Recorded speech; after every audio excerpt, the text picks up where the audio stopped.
Pai querido, nós te louvamos, te bendizemos e nós nos alegramos, Pai, diante do Senhor, sabendo que nós não sabemos nada, mas o Senhor mesmo vem em nosso socorro, trazer a palavra que o Senhor quer nos ensinar nessa noite de hoje.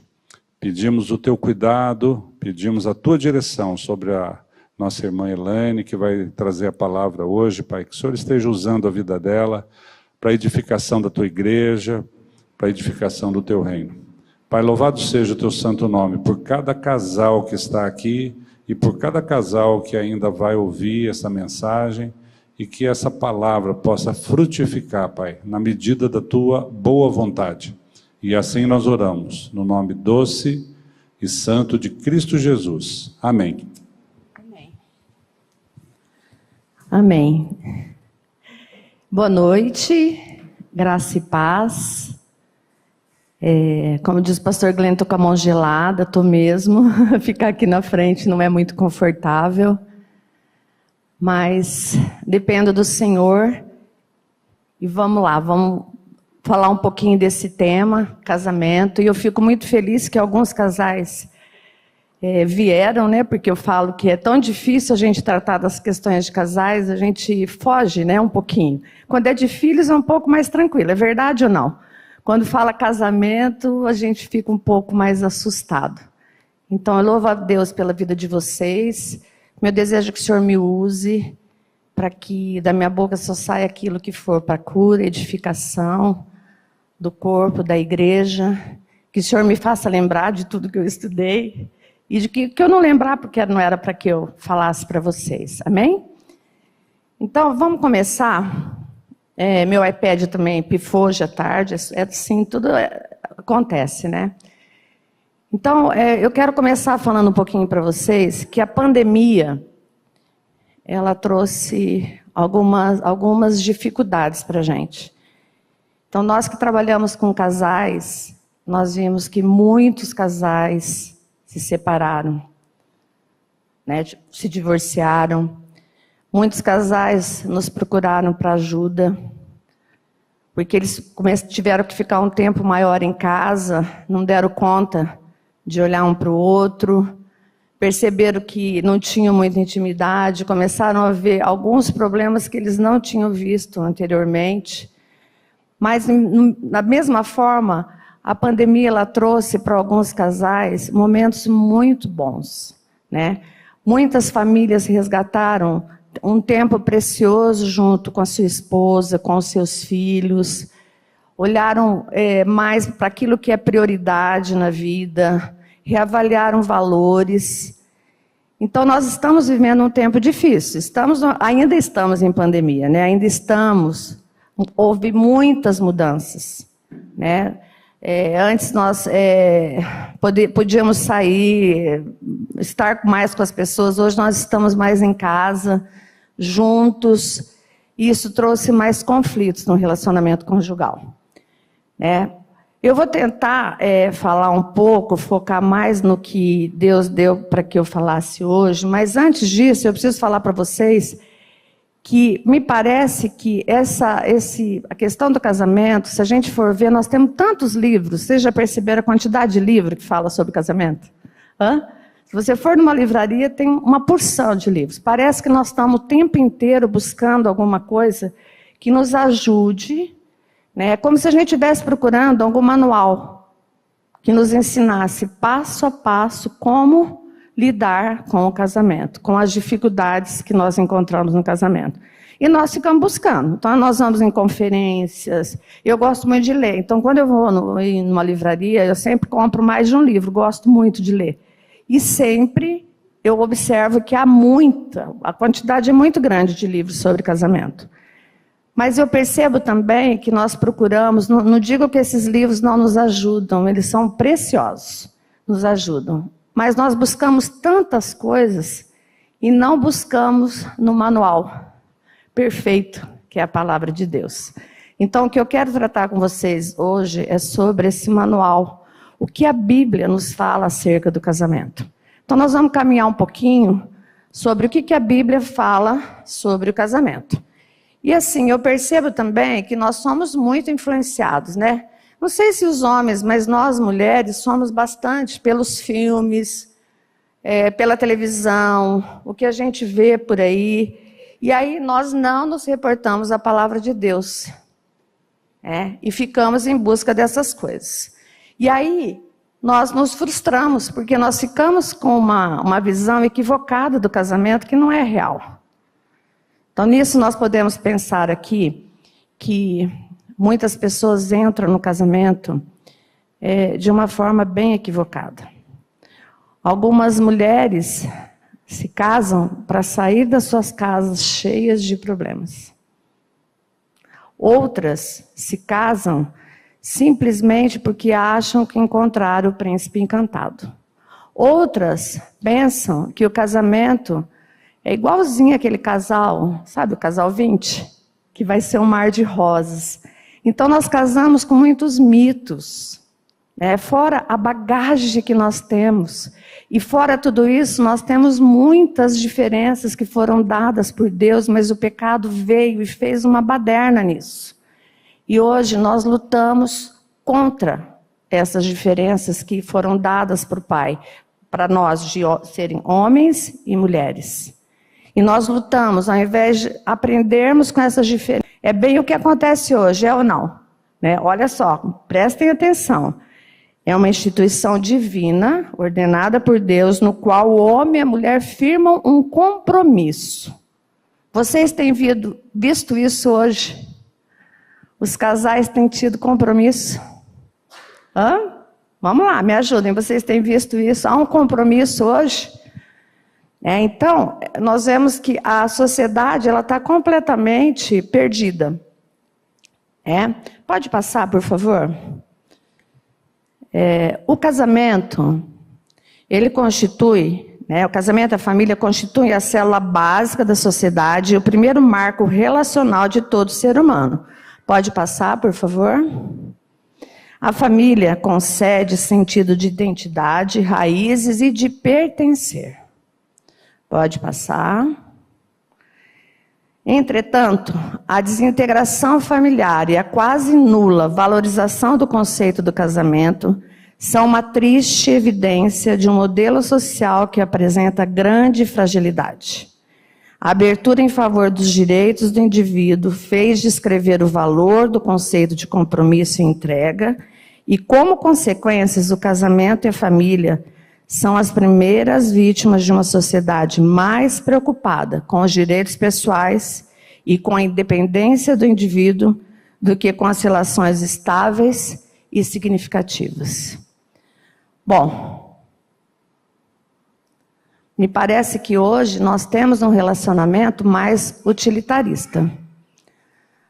Tipo, eu fico com você, eu tento extrair tudo de você. Enquanto você me for útil, tá tudo bem. Quando você já não me for útil, o casamento passa a ser chato, cansativo, e eu descarto você. Sabe aquela frase que vocês já devem ter ouvido, e eu já ouvi várias no aconselhamento, que a fila anda. A fila anda. Eu mereço ser feliz. Então eu entro no casamento para extrair tudo o que eu posso do outro. Eu só fico com o outro enquanto o outro for útil para mim. Então nós vivemos essa sociedade que a gente tem vivido. Nós tentamos extrair um do outro. Então nós estamos vivendo um caos de egoísmo, onde nós somos descartáveis e nós descartamos as pessoas. Vocês têm visto isso, gente? Ou só eu tenho visto isso? Não se tem mais compromisso. Não se tem o sentido de pertencer um ao outro, o sentido de servir, de amor, esse amor sacrificial que é o que Cristo nos ensina no relacionamento conjugal. Não existe mais isso. Hoje as pessoas são descartáveis, acabou esse compromisso. Nós temos as pessoas enquanto elas são úteis para nós. Quando elas já não são mais úteis, elas são. Temos visto, o amor tem se esfriado. A iniquidade, ela tem se multiplicado. Nós temos visto isso em todos os relacionamentos. E eu gosto tanto de lembrar que o casamento, ele é uma alegoria. Né? Ele é um momento, ele é um modelo imperfeito do grande casamento. Qual que é o grande casamento que nós aguardamos? O noivo está vindo buscar a noiva, não é? Então, esse casamento terreno, ele é uma alegoria do que vai acontecer quando o noivo encontrar a noiva. Para vocês terem ideia, o gozo que nós experimentamos, os que são casados aqui na relação sexual, que é tão, o tempo é tão pouquinho, é tão pequeno perto do gozo que nós vamos experimentar quando estivermos com o noivo. Quando estivermos, tanto que no céu, nós não vamos ter casamento. Nós não vamos precisar disso. Nós vamos desfrutar de coisas que nós, como está escrito em 1 Coríntios 2,9, olha lá o que diz esse texto, é tão precioso, ele diz assim, mas como está escrito, nem olhos viram, nem ouvidos ouviram, nem jamais penetrou em coração humano o que Deus tem preparado para aqueles que o amam. Gente, é maravilhoso imaginar que o Senhor tem preparado para nós coisas que nem olhos viram, nem ouvidos ouviram, nem jamais penetrou em coração humano. Então nós aguardamos a vinda do noivo, né, que vem buscar a noiva, que é a igreja. Então, que Deus nos fala sobre o casamento? Vamos caminhar um pouquinho na palavra de Deus. E pode passar, por favor. Gênesis 2,18. Deus diz assim: disse mais o Senhor Deus, não é bom que o homem esteja só. Far-lhe-ei uma auxiliadora que lhe seja idônea. Mulheres, isso é para nós, hein? Olha só, Deus viu que estava tudo muito bom, mas mesmo assim ele olha para Adão e diz que não era bom que o homem estivesse só. E ele diz que lhe faria uma auxiliadora, uma ajudadora. Eu já quero que vocês pensem aí, mulheres. Eu estava falando com uma amiga hoje, quando eu comecei a estudar um pouquinho mais sobre esse texto, ajudadora, eu fiquei pensando, meu Deus, será que eu tenho sido uma ajudadora para o Braulio, literalmente? Uma ajudadora idônea, uma ajudadora adequada. Mulheres, Deus diz que é para que nós sejamos o quê? Uma auxiliadora adequada, uma auxiliadora idônea.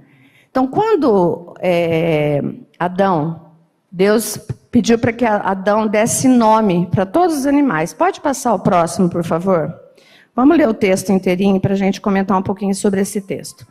Havendo, pois, o Senhor Deus formado da terra, todos os animais do campo e todas as aves do céu, trouxe-os ao homem, para ver como este lhe chamaria. E o nome que o homem desse a todos os seres viventes, esse seria o nome deles. Deu nome em homem a todos os animais domésticos, às aves dos céus e a todos os animais selváticos. Para o homem, todavia, não se achava uma auxiliadora que lhe fosse idônea. Gente, Adão procurou. Mas olha o que ele diz aqui. Não se achava uma auxiliadora que lhe fosse idônea. Então, o Senhor Deus fez cair pesado sono sobre o homem, e este adormeceu. Tomou uma das suas costelas e fechou o lugar com carne. E a costela que o Senhor Deus tomara ao homem, transformou numa mulher e lá trouxe. E disse o homem: esta, afinal, é osso dos meus ossos e carne da minha carne. Chamar-se-á varoa, porquanto do varão foi tomada. Então, Adão, ele estava totalmente incompleto. Ele precisava do quê? De uma companhia, de uma companheira, de uma auxiliadora idônea, que fosse auxiliar Adão na missão que Deus tinha dado para ele. Então, Adão precisava dessa esposa auxiliadora. Interessante que Adão procurou, quando ele nomeou toda a criação, mas ele disse que ele não encontrou. E é tão importante Porque eu fico imaginando, vocês imaginam quando Adão viu Eva? O que vocês acham que pode ter acontecido? Ele viu a criação, não tinha nenhuma que chamasse atenção a ele, que fosse idônea. Eu fico pensando que talvez Adão ficou surpreso da mesma forma como o Braulio ficou quando me viu a primeira vez. Vocês não acham? Eu acho, deve ter sido mais ou menos assim. Vocês não acham, mulheres? Ele deve ter falado, uau, olha o que o Senhor fez, né? Olha o que o Senhor fez uma auxiliadora idônea. E é tão mais profundo isso. Hoje a gente não vai conseguir aprofundar muito, mas se Deus permite, nós vamos ter outros encontros para a gente estar trabalhando essas questões de casais. Mas eu fico imaginando esse encontro, né? Esse encontro de Adão e Eva. Tanto que ele diz assim, olha, o relato dele é assim, afinal, essa é osso dos meus ossos, carne da minha carne. Percebe? Percebe esse relacionamento profundo que Deus instituiu? Não era uma criatura qualquer. Eva foi formada de Adão. Então, por isso eu brinco, né, que o Braulio deve ter falado uau, né, mas Adão também deve ter falado. Então, ali estava uma criatura praticamente como ele, diferente, mas como ele.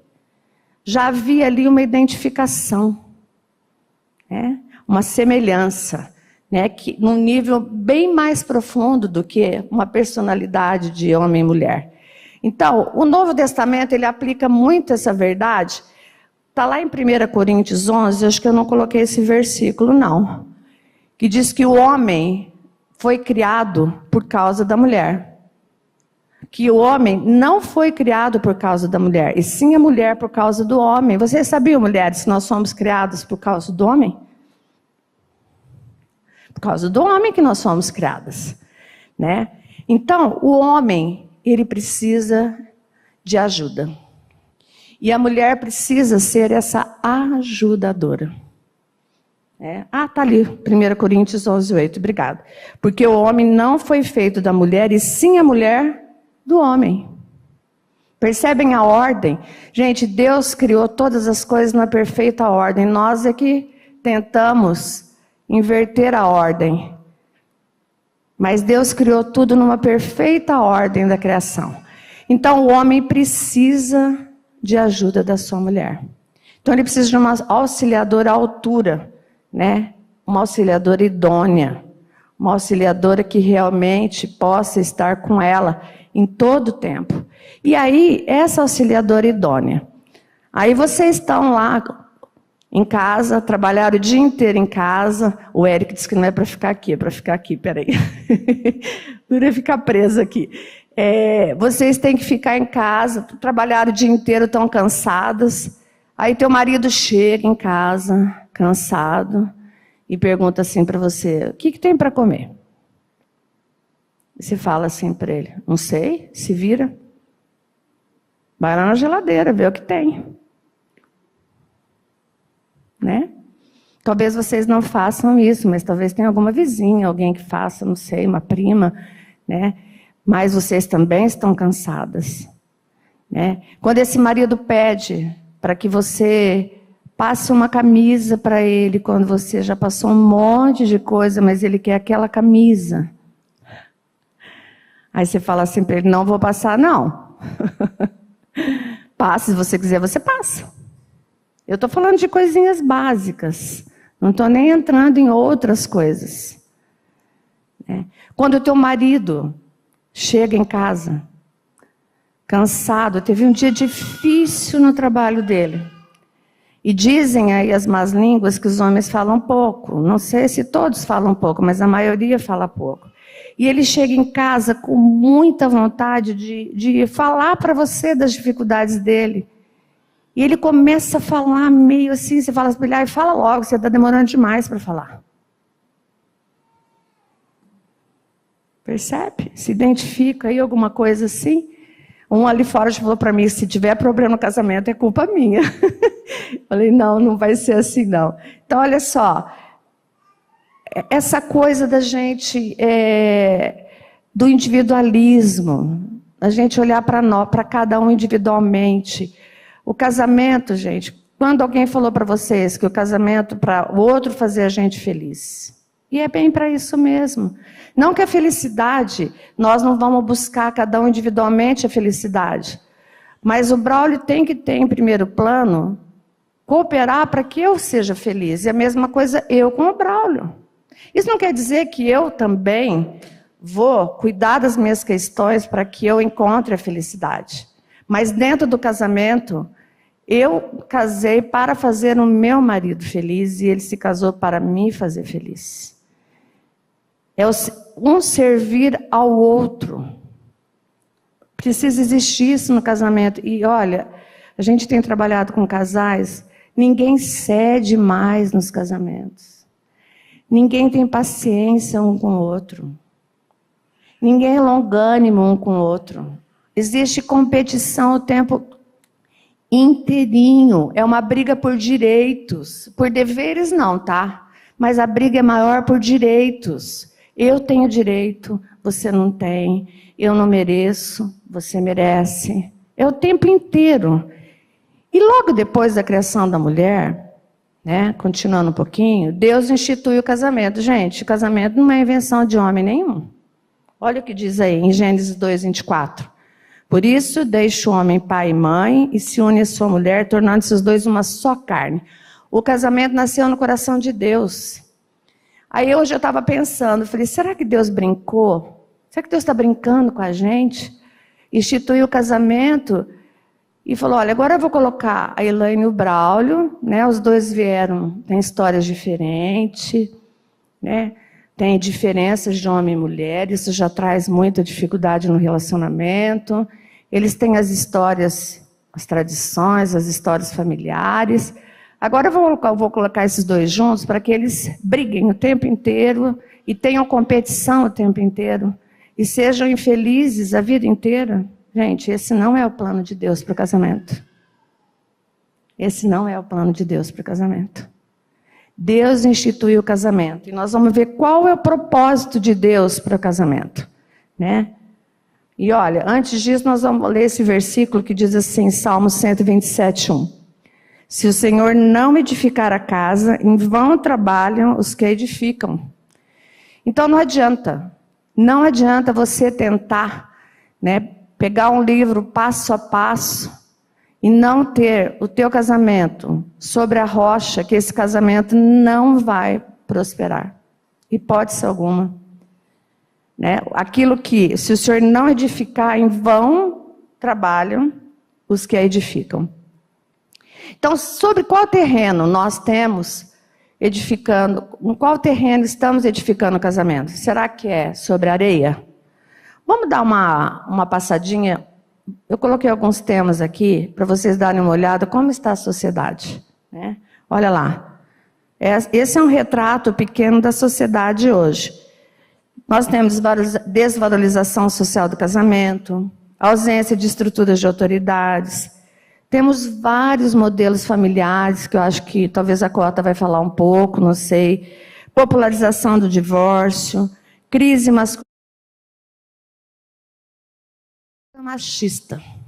Então nós temos um monte, isso é a nossa sociedade hoje, a sociedade que nós estamos vivendo. Eu coloquei alguns aqui. Nós não vamos falar de cada tema, não. Porque eu creio que esse não é o nosso assunto, é só para vocês pararem e pensarem um pouquinho. Né? Então, olha só, nós temos uma doutrina filosófica, que é o hedonismo, que essa doutrina, ela proclama o prazer como fim supremo da vida. Né? Totalmente ela proclama isso. E eu acho que você não colocou, espera só um pouquinho, gente, acho que está faltando. Não, não é esse texto, não. Volta um pouquinho para mim, por favor. Não sei quem está. Não, depois desse... Não, passa para frente, por favor. Não. Ixi, acho que não, ele não colocou. Acho que o Eric colocou o texto errado. Mas eu vou ler para vocês aqui, tá? Espera aí só um pouquinho. Está faltando um texto aqui.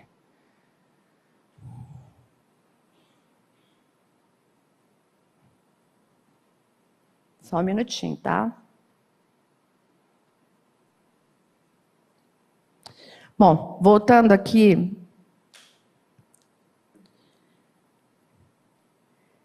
Eu vou ler para vocês isso daqui. Voltando ao conceito de hedonismo, o que é hedonismo? É uma doutrina filosófica que proclama o prazer como fim supremo da vida. Devemos dizer que o prazer é um resultado legítimo da vida, mas visto como um benefício colateral, nunca como objetivo em si mesmo. O prazer é uma invenção de Deus. Foi Deus que inventou o prazer, não do diabo. Olhem o que afirma a respeito o escritor C.S. Lewis em seu livro Cartas de um Diabo a seu aprendiz. Esse livro é muito interessante, quem tiver a oportunidade de ler, ele diz assim no livro: já sei que conquistamos muitas almas por meio do prazer. De qualquer forma, o prazer é uma invenção sua, de Deus, não nossa, dos demônios. Ele criou o prazer. Todas as nossas pesquisas até agora não nos permitiram produzir nenhuma. Tudo o que pudemos fazer foi incitar os humanos a gozar os prazeres que o nosso inimigo inventou, em momentos, formas ou grau, que ele, Deus, proibiu. Percebe, gente? Olha só, que interessante. O que ele diz aqui? Que os demônios, o diabo já conquistou muitas almas por meio do prazer. O prazer é uma invenção de Deus e não do demônio. Deus inventou o prazer. Só que o que tem acontecido? O que eles fazem é incitar os humanos a gozar os prazeres em momentos, formas ou grau que Deus proibiu. Não é o que nós temos visto na sociedade hoje? Temos visto isso ou não? Na sexualidade, então, isso é muito notável. E essa busca pelo prazer também, nós podemos observar na questão de ter as coisas. Essa busca desenfreada de ter. Eu preciso ter. Eu não consigo deixar de ter, como busca de prazer. Então, sobre quais alicerces estamos construindo o casamento? Em Mateus 7,24 diz assim: todo aquele que ouve as minhas palavras e as pratica será comparado a um homem prudente que edificou a sua casa sobre a rocha. E caiu a chuva, transbordaram os rios, sopraram os ventos e deram com ímpeto contra aquela casa, que não caiu, porque foi edificada sobre a rocha. E todo aquele que ouve a essas palavras e não as pratica será comparado a um homem insensato, que edificou a sua casa sobre a areia, e caiu a chuva, transbordaram os rios, sopraram os ventos, e deram com ímpeto sobre aquela casa, e ela desabou, sendo grande a sua ruína. Quando você vai construir uma casa, você faz a planta da casa. A gente sempre começa, a gente fala assim, olha, eu quero 4 quartos, eu quero uma piscina. Então, você começa com a parte de cima da casa, não é verdade? Até você já fala que móveis que você vai usar. Só que, antes de você levantar qualquer parede, você precisa fazer uma outra planta. Você precisa fazer os alicerces dessa casa. Então, quais alicerces? Quem tem sido os alicerces no nosso casamento? Na nossa família? Quem tem norteado? Quem tem edificado? Então, as bases, nós temos bases bíblicas para ele.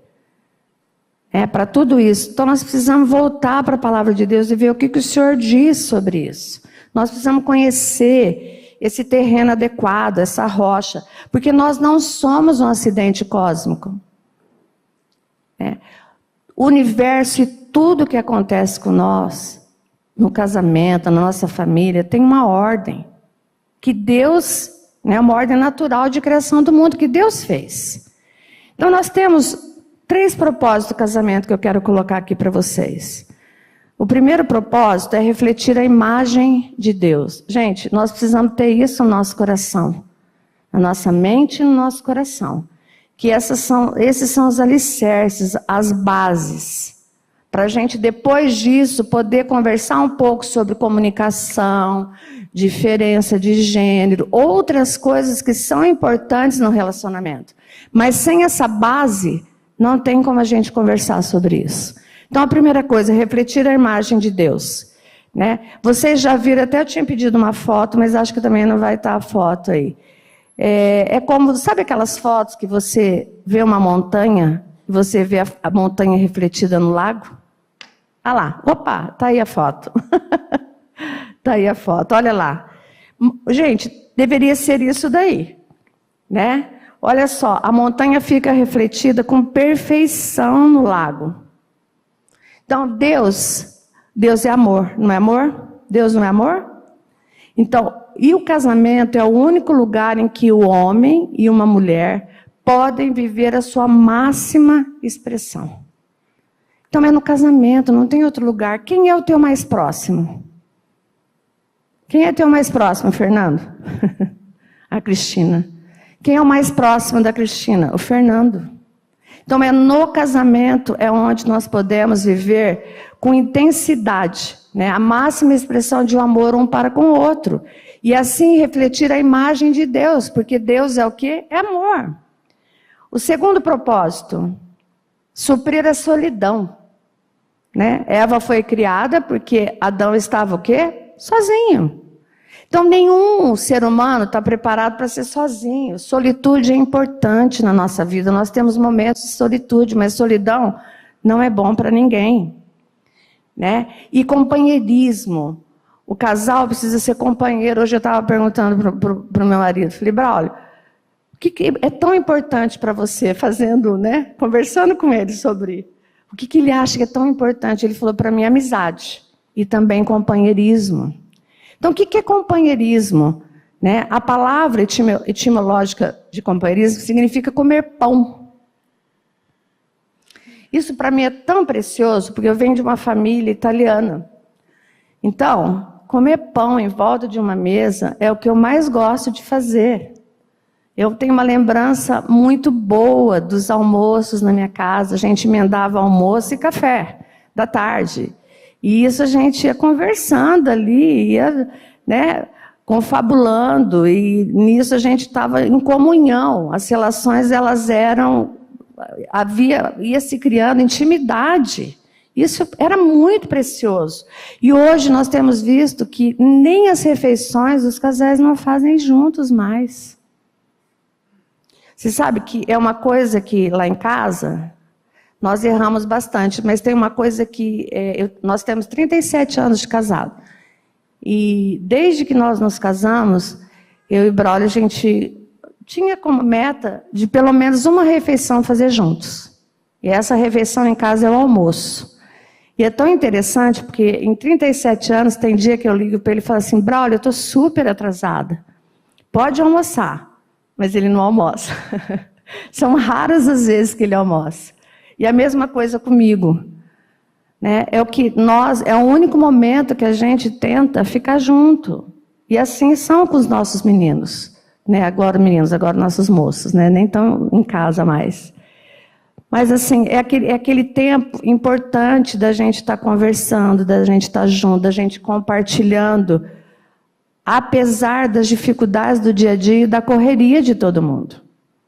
Então, é uma coisa que funcionou bastante para nós em casa, né? E até hoje a gente tenta continuar com esse compartilhar a mesa. A outra coisa é multiplicar-se, né? Os filhos são herança do Senhor. Como nós temos visto casais que não querem ter filhos. Sabe por quê? Por causa daquela cultura do prazer. Eu não quero modificar o meu corpo. Se eu tiver filho, eu vou ter gasto. Eu não vou poder fazer todas as viagens que eu faço no ano. Eu não vou poder ter os carros que eu quero ter. Vocês já ouviram isso, gente? Ou não? Eu já ouvi. Bastante. Né? Por quê? Porque eu ter filhos é compromisso, é cuidado, é expressão de amor, é exaustivo. É ou não é? Ter filhos dá trabalho. Dá muito trabalho. É abrir mão de você por conta dos teus filhos. Mas esses são os 3 propósitos maiores do casamento. E como têm sido negligenciados, não é verdade? E outras 2 coisas que eu vou me ater um pouquinho mais aqui agora. Deixa eu só ver que horas são. Ixi, tem que correr. Na questão de 2 coisas que têm sido negligenciadas. Primeiro, autoridade, amor e submissão e respeito. Lá no versículo 18, no versículo Efésios 5, 22 e 30 diz assim: as mulheres sejam submissas ao seu próprio marido, como ao Senhor. Porque o marido é o cabeça da mulher, como também é o cabeça da igreja.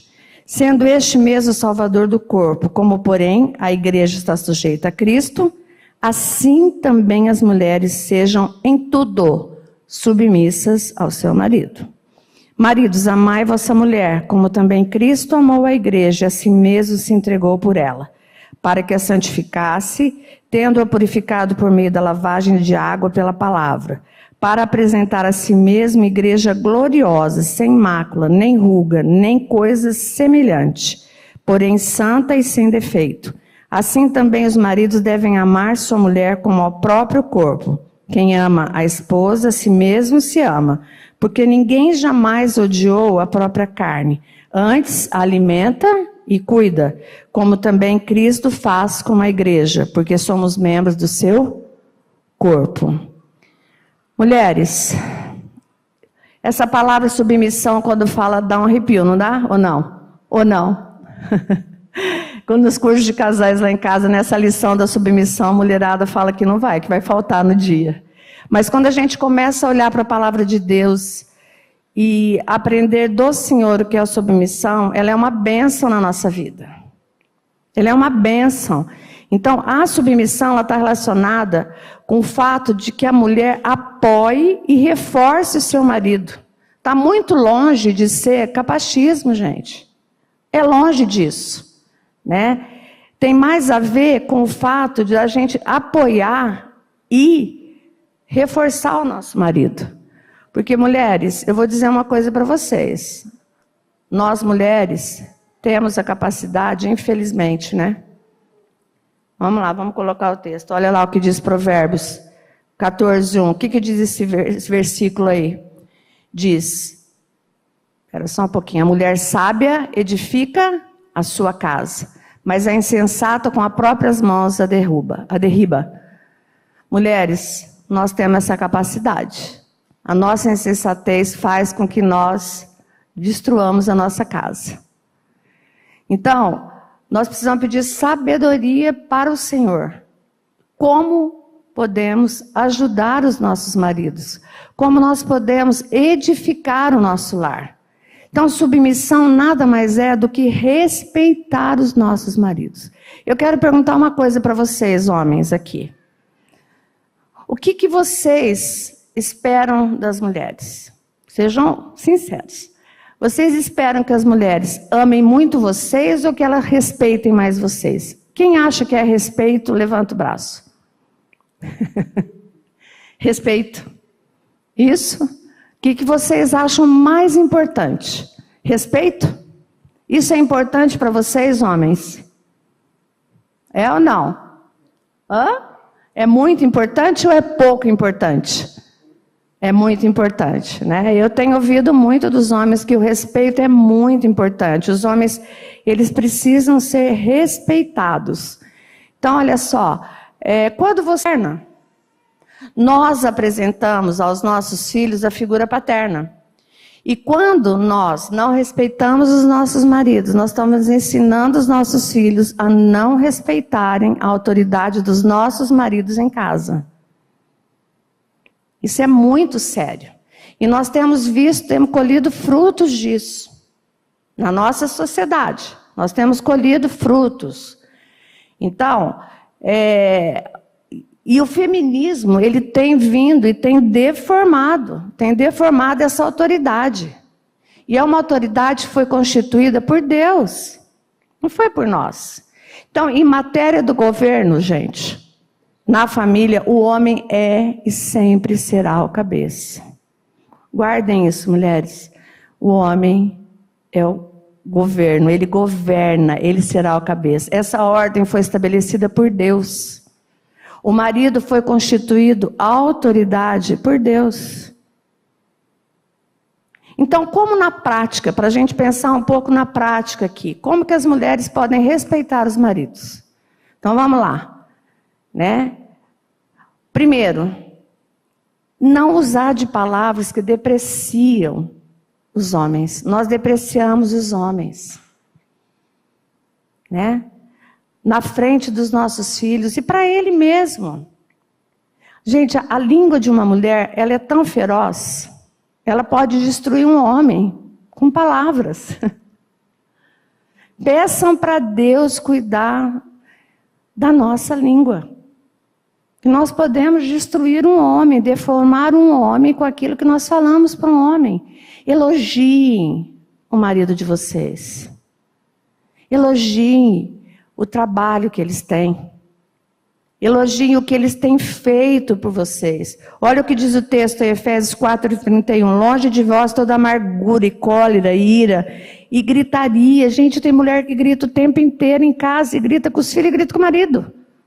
E grita com todo mundo. E blasfema. E bem assim toda malícia. Então, muitas mulheres desvalorizam o trabalho do marido, desvalorizam ele até fisicamente.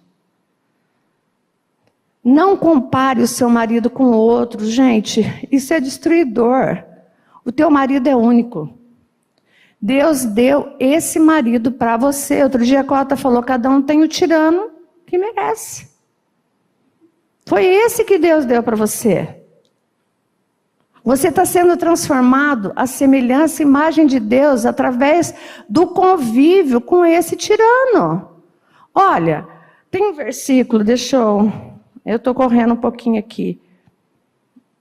Tem um versículo, espera um pouquinho que eu vou lembrar dele aqui. Provérbios 27:17. Se o Érico conseguir colocar para mim, por favor, que fala do... Olha lá. Não, 27:17. É o inverso. 27:17. Como o ferro e como o ferro se afia, assim o homem é o seu amigo. Mas vamos pensar aqui num homem e numa mulher. 2 ferros, se afiando, mas não pense que eles estão se afiando por causa do barulho. Eles estão sendo afiados para cumprir suas funções, né? Para ficarem melhores. Eu tenho certeza que o Braulio está muito melhor depois que casou comigo. Né? Eu estou com o microfone. Mas, gente, deixa eu explicar para vocês. Sabe por quê? Porque ele foi afiado. Ele teve que aprender. Ele aprendeu a ter mais paciência comigo, com os meus defeitos. Eu sou tão defeituosa que ele se tornou um homem mais paciencioso. Ele se tornou um homem mais longânimo, mais amoroso. Porque não é fácil viver comigo. Por isso que ele está melhor. Porque, nós fomos nos afiando. E assim é com vocês. Lembra lá atrás, quando vocês casaram? Se não é isso que tem acontecido. Então, elogie, escute de verdade o seu marido. Eles falam pouco, mas eles precisam de ouvidos, de uma mulher atenta, né? Quando ele quiser falar, não dê margem. Às vezes nós mulheres, a gente fica com umas conversações internas, sabe? A gente fica pensando o dia inteiro, porque ele fez isso, porque ele fez isso. A gente fica imaginando um monte de coisa. E eles chegam uma noite, eles nem pensaram naquilo e a gente despeja tudo para eles. Então não fica com essas conversações internas. Fica imaginando coisas, não. Tá? Peçam sabedoria para o Senhor. Sexo é muito importante no casamento. E nós precisamos de sexo, tá? Ele é uma bênção dentro do casamento. O prazer é uma bênção, né? Nós não precisamos de pornografia. Deus, Ele dá tudo que nós precisamos na relação sexual entre um homem e uma mulher. Se alguma coisa não está bem, busquem ajuda. Recorram ao Pai. Ele tem prazer em suprir até a questão sexual num casal, né? Bom, seja sincero com seu marido, né? Não minta para o seu marido. As mulheres tentam manipular, mentem, fazem compras, não trazem, coloca a compra na conta da casa. Mulheres, não é para isso que o Senhor nos chamou. Lembra, nós somos uma auxiliadora idônea, adequada para os nossos maridos. Então seja sincera com ele. Porque o marido é o cabeça da mulher, como também Cristo é o cabeça da igreja, sendo este mesmo Salvador do corpo. Gente, a Bíblia diz que o marido é o cabeça da mulher e não que ele deva ser, né? Nesse verso aqui ele diz que o marido é o cabeça. Essa frase está no indicativo. Ele olha lá, é o cabeça da mulher. Não está dizendo que o homem deve ser o cabeça. Ele já é o cabeça, está indicando, né? Então, em nenhum lugar é ordenado ao marido ser o cabeça da mulher, porque ele já foi instituído assim. Por ser o cabeça da mulher, ele se encontra em uma posição de liderança inescapável. E nós vemos que muitos homens hoje abrem mão dessa liderança. Eles não querem liderar.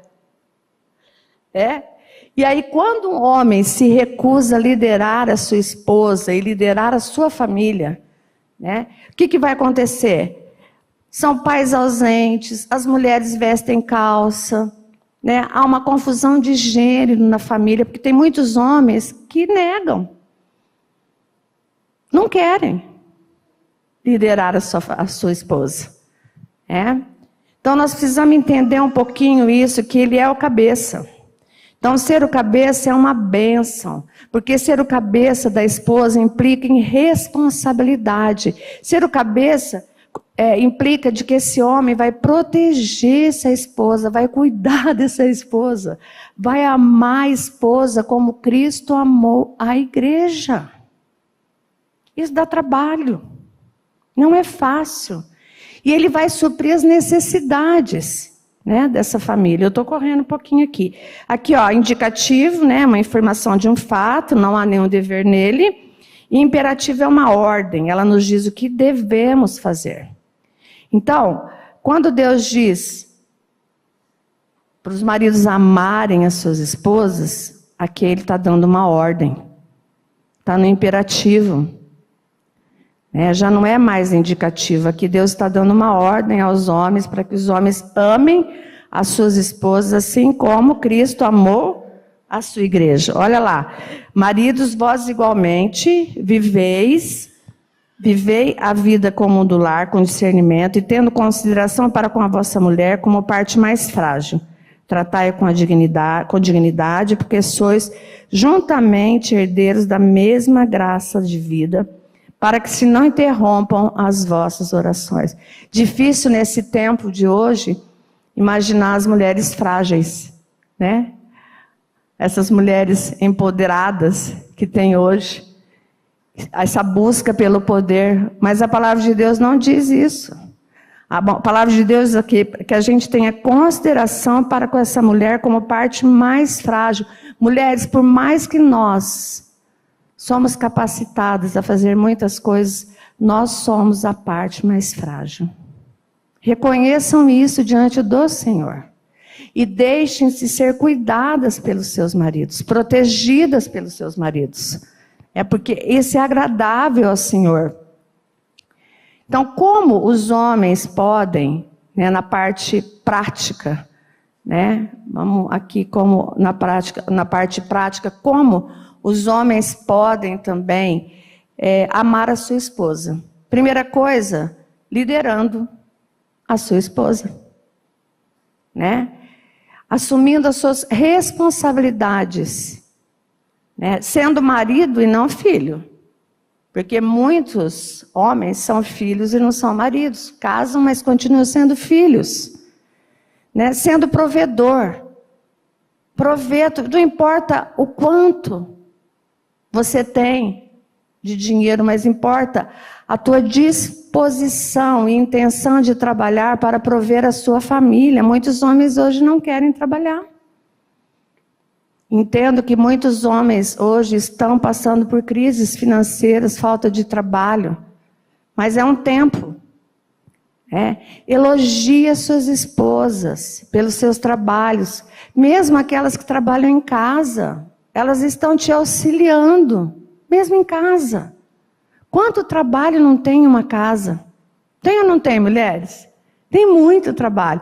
Eu lembro na pandemia, nós ficamos sem empregada, chegou uns 15 dias, o Braulio me ajudou, ele falou, chega, eu não sirvo para fazer serviço de casa.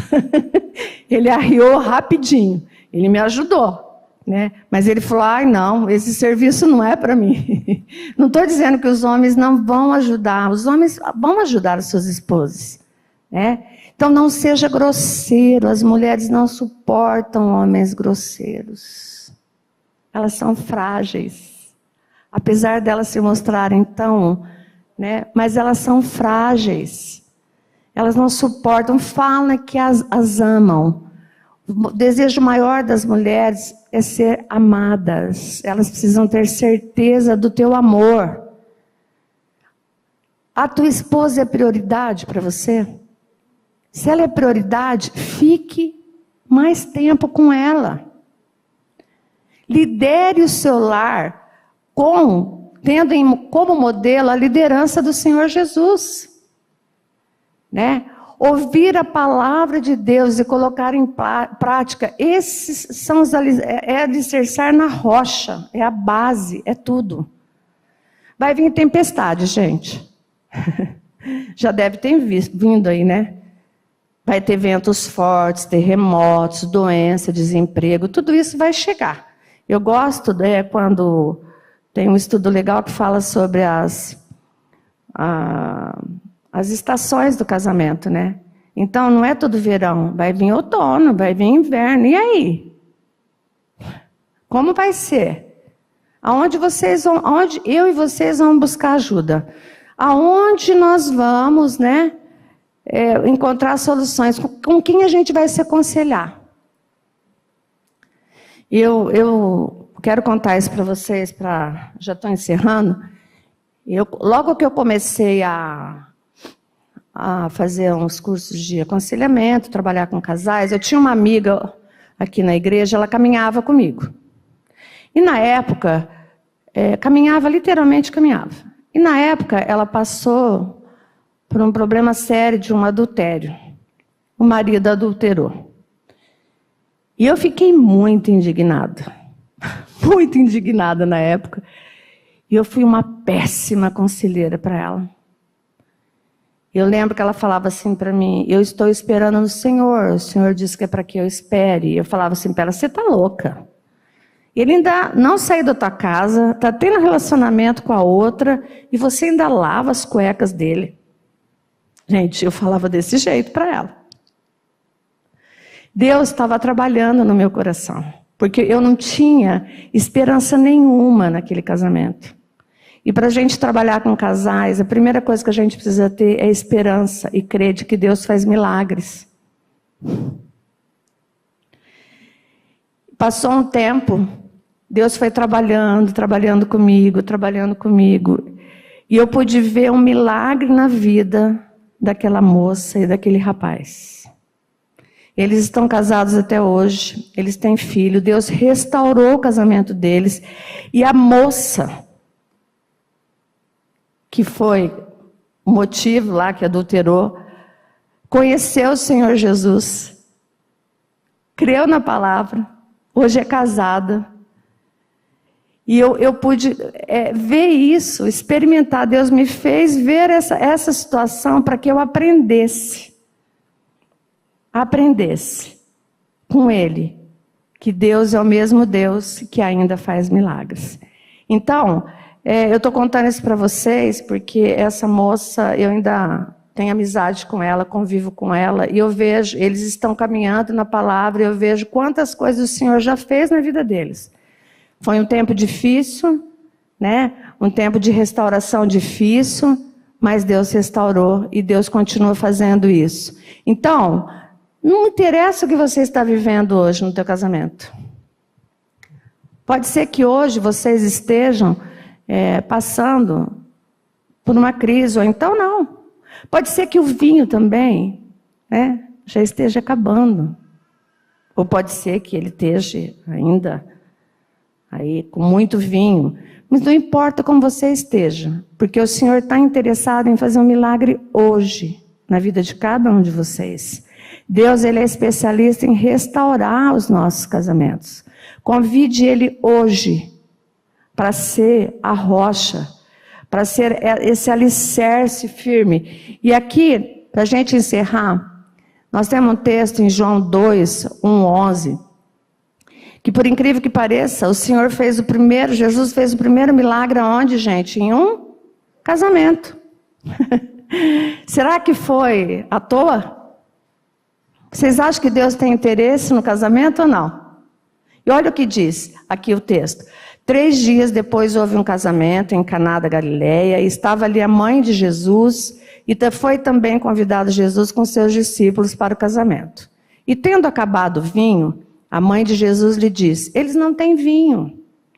Respondeu-lhe Jesus: mulher, que tenho eu contigo? Ainda não é chegada a minha hora.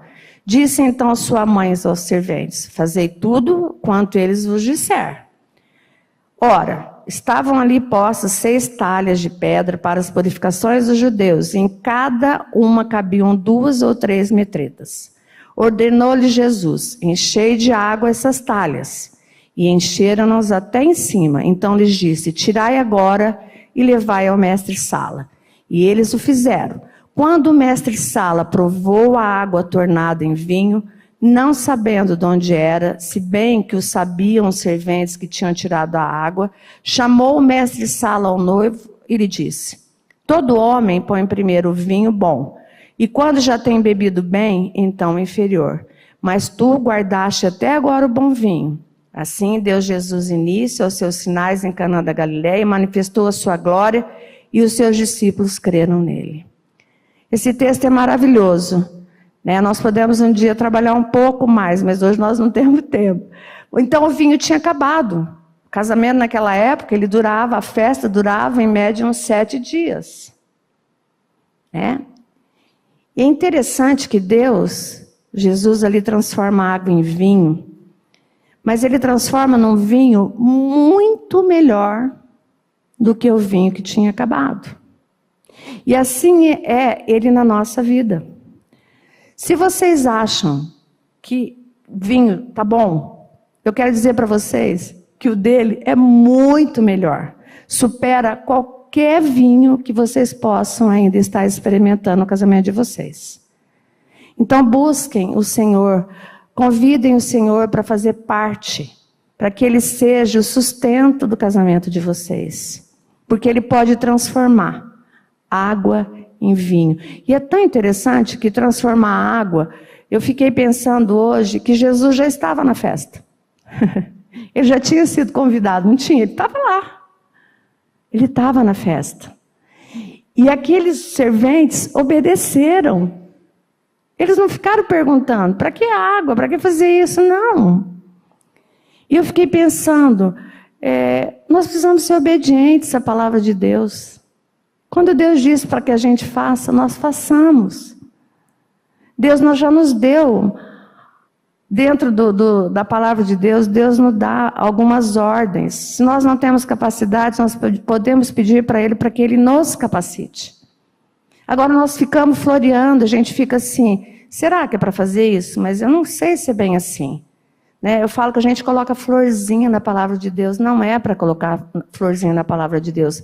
A palavra de Deus é a palavra de Deus. Ela é imutável, ela é perfeita, ela é soberana.